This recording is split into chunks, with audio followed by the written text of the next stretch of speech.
저희는 지난주에 중안동 교회 연합주간으로 김미진 강사를 모시고 큰 은혜와 도전을 받았습니다. 저는 예배하면서 나는 지금까지 뭐 했지? 내 믿음은 어디에 있지? 그러면서 내 자신을 돌이켜 봤습니다. 그리고 제 자신과 자녀들과 우리 모든 교우들이 다 김미진 강사처럼 믿음으로 살면서 수일에 10분의 9를 하나님 앞에 11조를 드리고 자기는 단지 10분 일만 쓰는 역사가 일어나기를 원했습니다. 10분의 9를 11조로 한다니까 얼굴이 갑자기 이렇게 붉어집니다. 여러분, 이 김미진 강사가 하나님 앞에 10의 9를 드렸다고 미쳤거나 가난해진 것은 아닙니다. 그가 한 달에 자기 개인이 쓰는 돈이 2천만 원이라고 합니다. 도대체 얼마나 많은 돈을 벌었으면 한 달에 2억을 벌어서 하나님 앞에 1억 8천만 원을 헌금하고 자기는 2천만 원을 사용합니다. 도무지 믿어지지 않고 쉽게 이해할 수가 없지만 엄연한 사실입니다. 여러분은 믿어지십니까?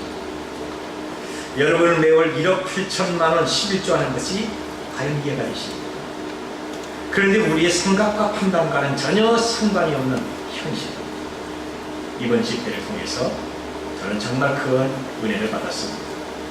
나도 그렇게 살겠다, 나도 11조의 복을 받아 매월 1억 이상 헌금하겠다 하고 하나님 앞에 간구한 교인들이 있습니다. 저는 우리 교회 35년 또한 기도하기를 하나님 2세, 3세를 통해서 튀는 사람도 나오게 해주세요. 고등교육도 많이 받고 또 재정도 넉넉하고 사회에 영향이 있는 사람, 종합교육대 출신들 많이 좀 나오게 해주세요.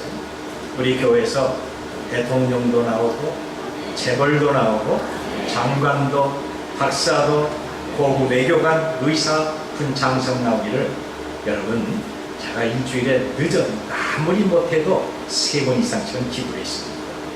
우리 교회도 그런 사람 나올 줄은 믿습니다. 그런데 꼭 참석해서 은혜를 받고 김미진 간사보다 더 잘 돼야 될 사람이 나오지 않는 것을 보고 사실 매우 안타까웠습니다. 우리는 오늘이라도 다시 마음을 새롭게 해서 하나님 앞에 복받는 사람이 되어야 됩니다. 하나님은 여호수아를 지도자로 세워주시면서 내가 오늘부터 시작하여 너를 크게 하리라고 말씀하십니다. 그렇습니다. 과거 묻어버리고 오늘부터 시작해서 크게 하시는 하나님 은혜가 우리 모두에게 임하시길 바랍니다. 우리만은 오늘부터 그리고 이제라도 하나님을 바로 섬기고 복을 받아서 범사에 잘 되어야 됩니다. 나면서부터 걷지 못하는 사람이 바울과 바나바를 만나서 복음을 듣고 구원을 받습니다. 그리고 병을 고친 것처럼 오늘부터 전능하신 하나님의 놀라운 은혜와 이적적인 능력이 우리 모두에게 임하시길 바랍니다. 먼저는 구원받을 만한 믿음이 있어야 됩니다. 하나님 앞에 기도 응답받을 만한 믿음이 있어야 됩니다. 하나님 앞에 복을 받을 만한 믿음이 우리들 가운데 있어야 됩니다. 그래야 응답받습니다. 여기 구절을 보면 바울이 말하는 것을 듣거늘 바울이 주목하여 구원받을 만한 믿음이 그에게 있는 것을 보고, 여러분, 우리가 하나님의 말씀을 들을 때 언제나 은혜를 사모하는 간절한 마음이 우리에게 있어야 됩니다. 예수님이 비유로 말씀하실 때 같은 장소에 같은 시간에 같은 목사가 같은 내용으로 설교를 해도 은혜 받고 열매 맺는 좋은 땅과 같은 마음을 가진 사람이 있지만 마음이 완악해서 말씀과 전혀 관계없는 길가와 같이 단단한 마음도 있는 겁니다. 목사의 설교 듣고 은혜 받았지만 그러나 조금만 시험 들고 어려우면 다 쏟아버리는 돌밭과 같은 마음도 있고 세상의 걱정과 돈 때문에 죽어버리는 가시떨기와 같은 그런 마음도 있습니다. 여러분은 어떤 마음이십니까? 여러분은 어떤 마음으로 말씀을 받고 어떤 밭이 되고 싶습니까? 주님은 과연 어떤 밭을 원하십니까? 여기 나면서부터 걷지 못했던 사람은 바울을 통해서 전달되는 하나님의 말씀을 들었습니다. 처음 들었기에 단지 호기심으로 듣는 것이 아닙니다. 유대인들처럼 설교를 비방하고 시비 걸려고 왜곡된 마음으로 들은 것이 아닙니다. 정말 간절히 사모하는 마음으로 받은 것입니다. 시편 107편 9절을 보니까 그가 사모하는 영혼에게 만족을 주시며 주인 영혼에게 좋은 것으로 채워주신다고 했습니다. 여러분, 하나님은 말씀을 사모한 그에게 정말 가장 필요한 구원과 병고침의 은혜를 베풀어 주었습니다. 걷지 못하는 사람은 바울의 설교를 하나님이 자기에게 주신 말씀으로 듣고 받았습니다. 그래서 아멘하며 간절한 마음을 받는 것이 다른 사람과 다른 것입니다. 이것이 바로 구원받을 만한 믿음입니다. 로마서 10장 7절을 보면 그러므로 들음은 믿음에서 나며 믿음은 들음에서 나며 들음은 그리스도의 말씀으로 말미암았다고 했습니다. 바울은 설교하면서 그의 모습을 봅니다. 그의 마음이 이미 주님을 향해서 활짝 열려 있습니다. 하나님의 말씀이 사모하는 그의 마음에 자리를 잡아서 싹이 나기 시작합니다. 이제 성장해서 열매만 맺습니다. 성경은 이것을 가리켜 구원받을 만한 믿음이라고 했습니다. 오늘 여러분은 목사의 설교를 어떻게 받아들이고 있습니까? 목사가 이 책 저 책 보고 문장을 정리해서 설교문을 만들어서 강단에서 전달한다고 생각하십니까? 여러분, 그것은 설교가 아니라 주제 발표이고 학술 세미나에 불과합니다. 목사가 하고 싶은 말을 강단에서 전달한다고 생각하십니까? 여러분, 그것은 하나님의 말씀이 아니라 목사 개인의 말에 불과한 것입니다. 온 교역자들은 여러분에게 설교하기 위해서 정말 성경을 많이 읽고 기도하고 연구하고 묵상합니다.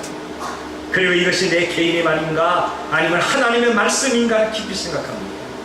그리고 하나님의 말씀이라는 확신이 왔을 때 비로소 전달되는 것이 설교라고 하는 것입니다. 그래서 여러분은 강단에서 전달된 목사의 설교가 하나님이 나에게 주신 은혜의 말씀이고 생명의 말씀으로 듣고 아멘 하셔야 될 겁니다. 저 설교는 아무에게 들으라고 한 것이다. 저 설교는 아무에게 까는 것이다. 목사가 기분 나빠서 설교할 때 불평하고 원망하고 화풀이 한다라고 생각하지 마십시오. 여러분, 목사가 어떤 감정을 갖고 설교하면 하나님의 심판을 받습니다. 그런데 여러분이 하나님의 말씀을 듣지 않으면 그것은 여러분들이 심판받는 것입니다. 똑같은 설교인데 어떤 사람은 아멘합니다. 어떤 사람은 감사와 위로와 소망을 갖습니다. 어떤 사람은 설교를 통해서 아픔이 치료가 되고 삶이 회복이 된다. 그런데 어떤 사람은 완악한 유대인처럼 설교를 평가하고 비난하고 악함을 갖습니다. 그리고 그런 사람과 어울리면서 악한 일에 당을 맡깁니다. 왜 그럴까요? 이름으로 받느냐 아니냐 있는 겁니다. 내가 믿음이 있느냐 아니냐 바로 여기서 나타납니다. 히브리서 4장 12절을 보면 그들과 같이 우리도 복음 전함을 받은 자이나 그러나 들은 바 그 말씀이 그들에게 유익되지 못한 것은 듣는 자가 믿음으로 결부시키지 아니함이라고 했습니다. 여러분, 말씀은 믿음과 결부시켜야 은혜가 되는 겁니다. 강단에서 증거되는 하나님의 말씀은 내가 가졌던 믿음과 결부시켜야 이적이 되고 은혜가 되고 믿음으로 올라가고 인생 문제가 해결되는 것입니다. 규모원이는 옆에서 아무리 크게 말해도 듣지 못합니다. 그런 상대의 말소리를 듣고 말하고 싶어도 듣지 못해서 말할 수 없는 농아가 되는 겁니다. 얼마나 불쌍합니다. 그런데 교회에 와서 목사의 설교를 들으면서도 영적 농아가 있습니다. 마음을 닫고 말씀을 듣지 않습니다. 하나님의 말씀을 마음에 담아두지 않습니다. 습관적으로 예배 시간이 안 되니까 그냥 집으로 돌아갑니다. 그냥 가면 그래도 낫습니다만 오히려 비난하고 불평하고 은혜스럽지 못한 사람과 어울리고 있다고 하는 것입니다. 세상에는 복을 받을 만한 믿음이 따로 있는 겁니다. 저와 여러분이 복 받을 만한 믿음을 다 갖기를 바랍니다. 예배하면서 전능하신 하나님 앞에 큰 은혜 받을 만한 믿음이 따로 있습니다. 여러분은 예배한 후에 복을 받는다고 생각하십니까? 여러분이 예배하면서 은혜를 받습니까? 여러분들은 간절한 마음과 기도의 능력과 성령 충만을 가지고 말씀을 대하고 있습니까? 여러분, 기도하는 사람은 은혜 받습니다. 말씀을 사모하면 마음이 간절해집니다. 기도하며 성령으로 충만해집니다. 그러면 하나님의 말씀에 은혜를 받게 되어 있습니다. 그뿐 아니라 병 고칠 만한 믿음도 그에게 주어지게 되는 것입니다. 히브리서 4장 12절 보니까 하나님의 말씀은 살아있고 활력이 있어 좌우의 날선 어떤 것보다 예리하고 혼과 영과 및 관절과 골수를 찔러 쪼개기까지 하며 마음의 생각과 뜻을 감찰한다고 했습니다. 여러분, 하나님의 말씀은 병든 마음, 쑤시고 아픈 뼈마디와 온 기관을 찔러 쪼개며 다시 회복시키는 치료의 능력이 있는 겁니다. 오늘 우리가 설교 시간들마다 이런 은혜와 이런 능력을 경험하시길 바랍니다. 그리고 두 번째는 오직 하나님께만 영광을 돌려야 됩니다. 우리가 하나님께 영광 다 바쳐야 됩니다. 남이 섞었지 못한 사람은 사도 바울의 설교를 듣습니다. 9절 보니까 바울이 말하는 것을 듣거늘 바울이 주목하여 구원받을 만한 믿음이 그에게 있는 것을 바울은 바로 이 사람을 보면서 큰 소리로 말하기를 네 발로 일어서라고 말합니다. 그러자 그 사람은 즉시 일어나서 걷습니다. 이 사람은 태어나서 한 번도 서지 못했고 걸을 수가 없었습니다. 움직이려면 누가 그를 데려다 줘야 됩니다. 아니면 혼자 가려면 벌레처럼 기어다니는 인생입니다. 그런데 그가 하나님의 말씀을 간절한 마음으로 듣습니다. 하나님이 특별히 자기를 사랑하시고 들려주시는 말씀으로 받습니다. 바로 이런 믿음이 구원받을 만한 믿음으로 열매를 맺게 된 겁니다. 그래서 바울은 말하기를 네 발로 일어서자 곧 일어나서 걷습니다. 웬만하면 선생님, 저는 한 번도 일어선 적이 없습니다. 저도 일어나서 좀 걷고 싶습니다. 선생님, 한 번만 내 손을 잡아 일으켜 주십시오. 그러면 일어설 수가 있습니다. 그런데 그는 이렇게 말하지 않습니다. 선생님, 제가 선생님 말씀대로 일어서면 얼마나 좋겠습니까? 그런데 일어서라고 말씀하신다고 제가 일어서지겠습니까? 바울의 말을 의심하지 않습니다. 바로 일어났습니다. 이것이 바로 믿음의 능력입니다. 아무리 많이 믿습니다를 하고 기도를 많이 해도 순종이라는 행위가 없다고 한다면 그 믿음이 과연 병 고치는 이적을 만들 수가 있을까요?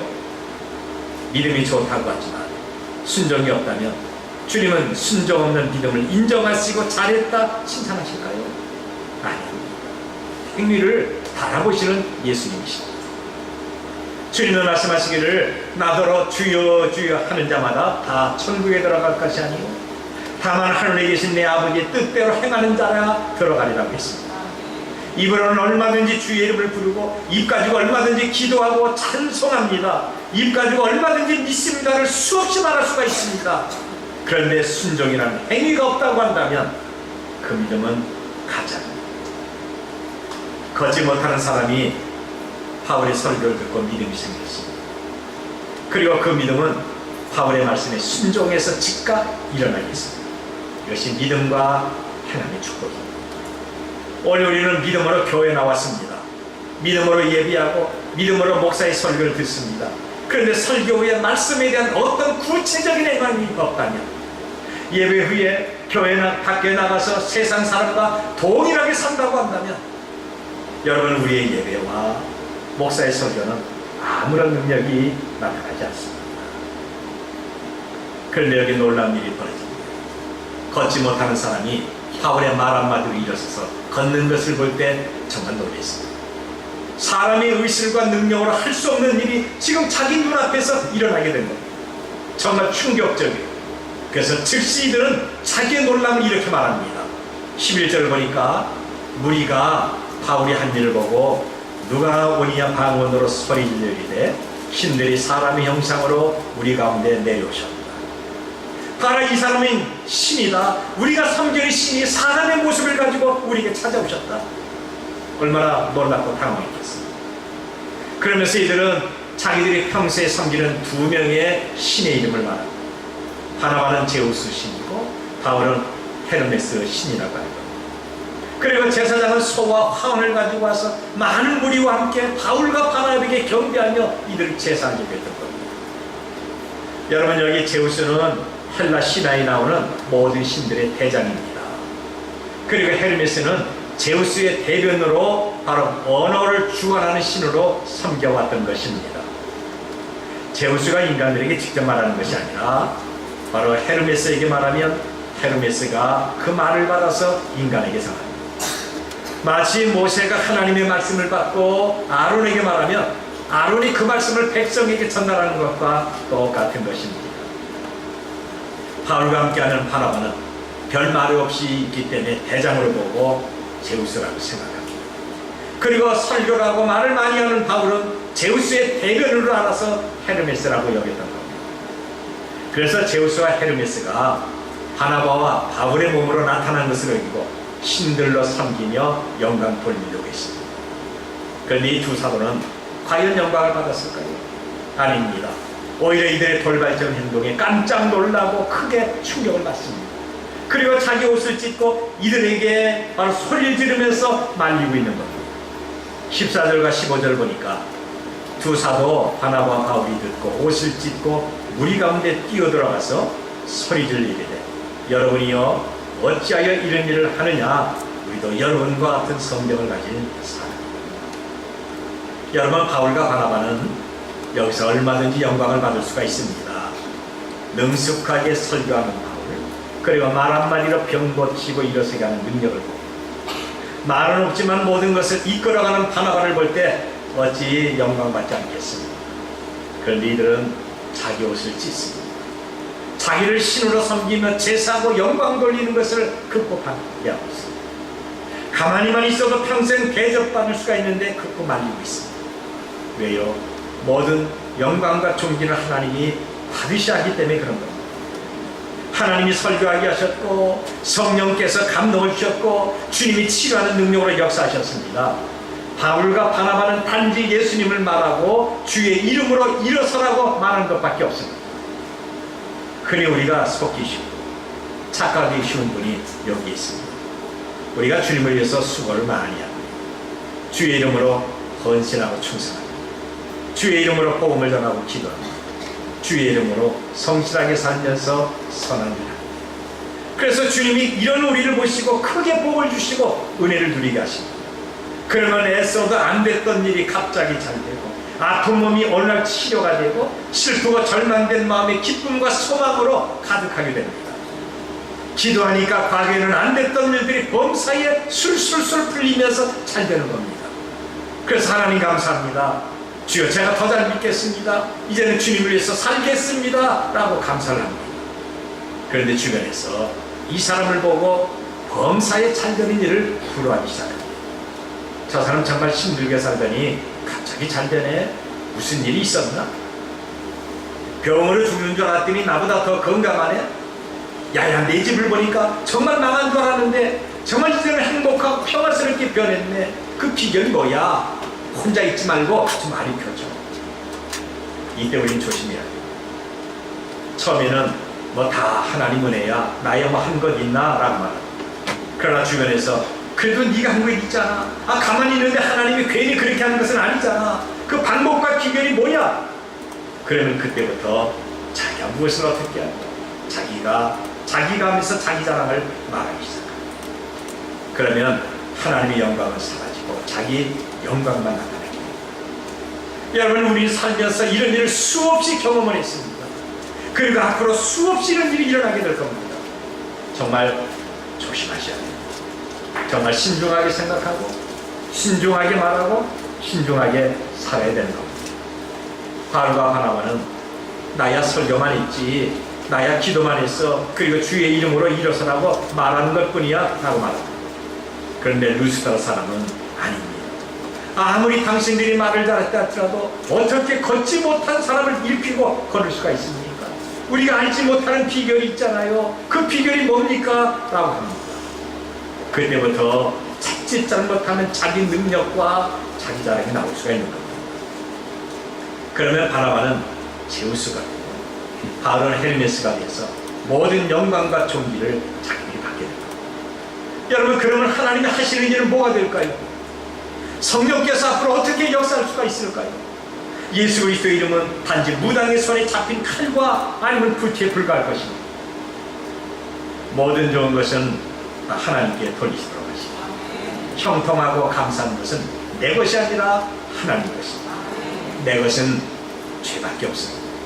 쓸모없는 고집, 인색함, 무능력과 무지, 불순종과 세상의 욕심과 비난과 시기심, 이런 것들은 우리 것입니다. 이걸 버리고 하나님을 가까이 하고 하나님을 높이도록 하십시오. 모든 좋은 것을 다 하나님 앞에 돌리도록 하십시오. 그래야 하나님이 영광을 받으시는 것입니다. 우리 기독교에서 영광이라는 말을 참 많이 사용합니다. 영광. 여러분, 영광이라는 것은 가장 능력 있고 가장 존귀한 분이 받는 것을 말합니다. 내게 가장 능력이 있고 내게 가장 존귀한 분이 누구십니까? 살아계신 하나님이십니다. 그런데 말은 그렇게 하면서 행동은 자기가 영광받을 때가 있는 겁니다. 내가 꼭 인기가 있어야 되고 내가 칭찬받아야 됩니다. 내가 말하는 것이 항상 인정받고 내 인기가 점점 올라가야 됩니다. 그래야 당연한 것 같고 그래야 매우 좋습니다. 그런데 이것은 하나님의 영광이 아니라 자기 영광이 되는 겁니다. 내가 잘되고 올라가는 것은 하나님의 영광과 하나님의 권위를 끌어내는 겁니다. 시편 115편 1절 말씀을 보니까 여호와여 영광을 우리에게 돌리지 마옵소서. 우리에게 돌리지 마옵소서. 오직 주는 인자하시고 진실하심으로 주의 이름에만 영광을 돌리소서라고 했습니다. 여러분, 오직 주께 영광 돌리는 신앙이 우리의 신앙이 되시길 바랍니다. 바울과 바나바는 자기를 내리고 하나님을 높였습니다. 15절을 보니까 이르되 여러분이여 어찌하여 이런 일을 하느냐.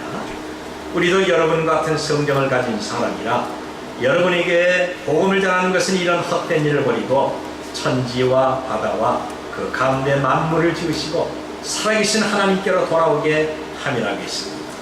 이런 말로 하나님 앞에 영광 돌리면서 바다와 천지와 그 가운데 만물을 지으시고 살아계신 하나님 앞에 돌아오라고 말씀했던 겁니다. 이들은 강력하게 하나님을 전하고 구주 되신 예수님을 말했습니다. 우리 모두가 이런 신앙을 가지시길 바랍니다. 그리고 세 번째는 하나님께만 예배를 해야 되는 것입니다. 이제 루스드라 사람들은 바나바와 바울을 신으로 알고 제사 드리려고 했습니다. 그들을 예배의 대상으로 삼았던 것입니다. 13절을 보니까 시외 제우스 신당에 제사장이 소와 환들을 가지고 대문 앞에 와서 우리와 함께 제사하고자 하니, 루스드라 사람은 설교를 듣고 이적을 보고 그래서 두 사도를 신으로 섬기며 제사하려고 했지만 바울과 바나바는 즉시 이것을 금지시켰습니다. 말로 사용하면서 그러지 말라고 하는 것이 아닙니다. 뭐 이렇게까지 하지 않아도 되는데 하면서 은근히 속으로 기대한 것이 아닙니다. 아주 적극적으로 말렸습니다. 만일 이들이 자기를 신으로 섬기고 제사드리면 자기는 당장 죽는다는 심령으로 간절하게 이들이 제사를 말렸습니다. 18절을 보니까 이렇게 말하여 겨우 우리를 말려 자기들에게 제사를 못하게 합니다. 여기 겨우라는 것은 루스드라 사람들이 바울과 바나바가 말렸어도 계속 우기면서 제사하려고 하는 것을 말합니다. 그래서 설득하고 금지시키고 화를 내면서 겨우 제사하는 것을 말렸다는 겁니다. 여러분, 누가 이 땅에서 제사를 할까요? 그리고 누가 제사를 받습니까? 먼저 제사하는 사람은 약한 사람이에요. 어떤 신이 자기의 제사를 받고 복 달라고 비는 것입니다. 제가 이렇게 진수성찬을 차려놓고 정성껏 제사를 하고 절하는데 이거 받으시고 저에게 복 좀 주세요. 이 음식을 드시고 우리 가정에 우환도 없게 하시고 병이 물러가고 재물의 복을 받고 온 가족이 다 편안을 누리며 잘 되게 해주세요. 그 비는 것이 바로 제사. 그런데 제사를 받는 신은 제사하는 사람보다 더 힘이 있고 높은 것입니다. 하나님은 이스라엘 백성들에게 십계명을 주시면서 오직 하나님께만 영광을 받으시고 하나님께만 제사라고 명령하십니다. 그것이 1계명부터 4계명입니다. 제1은 너는 나 외에는 다른 신들을 내게 두지 말라는 것입니다. 온 우주에 살아계시고 참된 분은 하나님 한 분이십니다. 그분만 영광을 받으셔야 합니다. 제2는 너를 위하여 새긴 우상을 만들지 말라는 계명입니다. 그래서 하나님께만 예배하고 그분께만 제사를 드려야 됩니다. 하늘에 있는 것이나 땅에 있는 것이나 물속에 있는 것에 어떤 형상도 만들지 말고 영과 진리로 하나님 앞에 예비하고 그분을 섬겨야 되는 것입니다. 제3은 너는 네 하나님 여호와 이름을 망령되이 부르지 말라는 계명입니다. 살아계신 하나님, 인류 역사를 움직이고 저와 여러분의 생사화복을 주장하시는 거룩하고 어미하신 하나님이시니까 그분의 이름을 망령되게 가볍게 부르지 말고 모욕하지 말고 존귀하게 높이라고 하는 것입니다. 그리고 제사는 안식일을 기억하여 거룩하게 지키라는 것. 이제 하나님은 어떻게 구별된 날을 가지고 예배할 것인가를 말씀하십니다. 구약시대에서 살아계신 하나님, 천지를 창조하신 하나님을 섬기며 제사했습니다. 이제 신약시대에서 우리는 과연 누구에게 예배할 것인가? 누가 나의 예배를 받으실까를 생각해야 됩니다. 여러분, 당연히 1, 2, 3계명을 주신 살아계신 하나님이십니다. 그래서 우리는 주일을 기억하고 교회 와서 영과 진리로 예배해야 되는 겁니다. 우리는 하나님께만 예배해야 됩니다. 하나님 앞에 드려지는 산제물이 되어야 됩니다. 현대인들에게는 5개의 큰 우상, 대표적인 우상이 있는데 그것은 재물과 명예와 쾌락과 권력과 지식입니다. 사람들이 재물을 더 갖기를 원하거나 다른 사람들에게 인정이 있고 인정을 받고 인기가 있는 그런 마음을 다 갖고 있습니다. 그리고 개인의 행복과 육신의 즐거움, 더 많은 지식으로 높임받고 싶은 욕망은 누구에나 있습니다. 그런데 여러분, 이것이 잘못된 거나 나쁜 것은 아닙니다.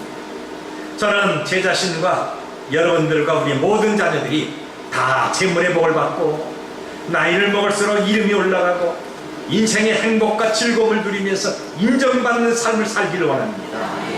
그런데 여기서 끝나야 돼요.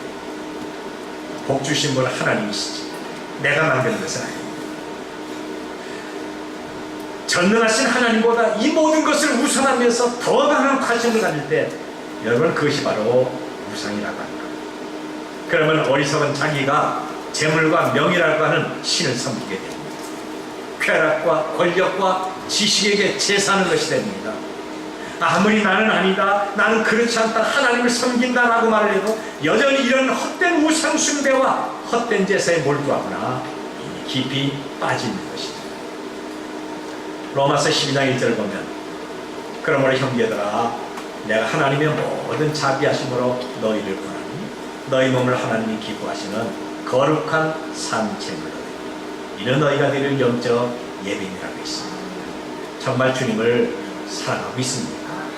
정말 내가 산 제물이 돼서 내 마음을 하나님 앞에 바치고 있습니까? 지금 이 시간에 하나님이 나의 예배와 나의 마음과 나의 시간과 나의 제물을 받으신다고 여러분을 생각하고 있습니까? 하나님이 인생의 생사각을 주장하시고 17절 보니까 그러나 자기를 증언하지 아니한 것이 아니고 여러분에게 하늘로부터 비를 내리시며 결실기를 주시는 선한 일을 하사 음식과 기쁨으로 여러분의 마음에 만족하게 하셨느니라 그랬습니다. 여러분, 하나님이 이 땅에 비를 내려주시고 하나님이 호흡할 수 있도록 만든 공기를 주셨습니다. 잠을 잘 수 있는 밤과 일할 수 있는 낮을 우리에게 주셨습니다. 하나님이 저와 여러분에게 일용할 양식을 주셨고 하나님이 예수님을 섬기는 자녀에게 마음의 만족함을 허락해 주셨습니다. 믿으시길 바랍니다. 그래서 우리는 하나님께 영광 돌리면서 그분에게 나 자신이 거룩한 산제물이 되어야 되는 것입니다. 다시 묻습니다. 여러분은 구원받을 만한 믿음이 있습니까? 여러분은 은혜 받고 병 고침 받을 만한 믿음이 있습니까? 그런 믿음을 다 가지시길 바랍니다. 어떤 마음으로 말씀을 듣고 어떤 마음으로 말씀을 받는가에 따라 우리의 믿음의 분량이 달라집니다. 오직 하나님께만 영광을 돌리도록 하십시오. 모든 존귀와 영광과 권세는 하나님 것입니다. 그분께 영광 돌리면서 하나님께만 예비하는 우리 모두가 되시길 바랍니다.